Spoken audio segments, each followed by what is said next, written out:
দুপুর বন্ধুরা, সবাইকে অনেক অনেক শুভেচ্ছা ও ভালোবাসা নিয়ে শুরু করছি আজকে ভিডিওটা। ঠিক আছে, এখানে দেখো আমুদি মাছ ভেজে তুলে রেখেছি আর ধনে পাতা ধুয়ে ফুটিয়ে রেখেছি। এখানে দেখো আমুদি মাছের ঝাল তৈরি করছি। এখানে তেল দিয়েছি, ওই আমুদি মাছের তেলটার মধ্যে আর একটু তেল মিলিয়ে দিয়ে এখানে রসুন কুচি, কাঁচা লঙ্কা, পেঁয়াজ কুচি দিয়েছি, দিয়ে একটা দিয়ে আলুটা ছেড়ে দিয়েছি। আলুটা দিয়ে কষা কষা করে একটা টমেটো কুচিয়ে দিয়েছি। তারপর এখন যেটা দেবো ধনে পাতাটা দিচ্ছি লাস্টে, আর দিচ্ছি মাছ ভাজাটা। ঠিক আছে,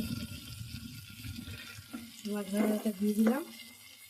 আর আমরা যেটা সর্ষে আর দেওয়া আছে যেটা নুন আর হলুদ দিয়ে আউলি মাছের ঝাল।